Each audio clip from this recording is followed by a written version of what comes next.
अस्सलाम वालेकुम दोस्तों, उम्मीद है कि सारे दोस्त ठीक ठाक खैर खैरियत से होंगे। दोस्तों आज हम बात करेंगे ड्रामा सीरियल हमराज यानी फिरोज़ खान की ड्रामा कब आएगी और कब स्टार्ट होगी। तो मैं सारे डिटेल आप लोगों को इस छोटी से वीडियो में बताने वाला हूं। दोस्तों सारे दोस्त यही कह रहे थे कि फिरोज़ खान का ड्रामा कब आएगी और कब स्टार्ट होगी, तो मैं सारे डिटेल आप लोगों को इस छोटी से वीडियो में बताने वाला हूँ। दोस्तों वीडियो के आखिर तक देख लीजिए और हमारे यूट्यूब चैनल को लाजमी सब्सक्राइब कीजिए, जैसे मेरे नोटिफिकेशन आप तक जल्द से जल्द पहुंच सके। दोस्तों आप लोगों की इंतज़ार की घड़ियां ख़त्म थी चुकी थी। फिरोज़ खान की ड्रामा जो है तमाम जल्द आने वाला है, क्योंकि जो उसका 2 टीज़र आ चुका है, उसकी 3 टीज़र आएगी, तब उसके बाद प्रोमो आएगी, प्रोमो के बाद उसकी एपिसोड चल जाएगी। इंशाल्लाह तमाम जल्द आप लोगों को मिल जाएगा फिरोज़ खान का ड्रामा। और काफ़ी दोस्तों का इंतज़ार था कि उस ड्रामा कब आएगी और कब स्टार्ट होगी फिरोज़ खान का ड्रामा। दोस्तों ये ड्रामा जो है तमाम जल्द स्टार्ट होने वाला है। तमाम ज़बरदस्त ड्रामा है और इसमें फिरोज़ खान का मेन किरदार था। तो ये ड्रामा को इतनी शोहरत मिलेगी जितनी आप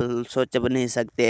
तो इस ड्रामे में अच्छे अच्छे एक्टर कम कर रहे हैं और ये बेहतरीन ड्रामा है। हमराज खान इसका नाम है, यानी इसको जो हीरो है वो है फिरोज़ खान और दूसरा हुंडा भी है। तो फिरोज़ खान जो है इस ड्रामे को इतनी अच्छी बनाएंगी जितनी आसान हम लोग सोच भी नहीं सकते, क्योंकि जो हम फिरोज़ खान जो है इस ड्रामे को बेहतरीन बनाएगी। तो ये ड्रामा जो है 10 मिलियन से भी ऊपर जाएगी, क्योंकि जो हमराज खान का बेहतरीन ड्रामा है और काफ़ी दोस्तों की भी इंतज़ार थी कि फिरोज़ खान का ड्रामा कब आएगी। दोस्तों इंतज़ार का घड़ियां ख़त्म थी चुका होगा, क्योंकि जो तमाम जल्द फिरोज़ खान की ड्रामा आने वाली है हमराज। तमाम जल्द उसकी टीज़र जब रिलीज़ होगी तो उसके बाद प्रोमो आएगी, प्रोमो के बाद उसकी जो है एपिसोड चल जाएगी। दोस्तों उम्मीद है कि मेरा वीडियो आप लोगों की अच्छी लगी होंगी। वीडियो अच्छी लगी तो वीडियो की लाइक और चैनल को सब्सक्राइब कहना। खुदा हाफिज़।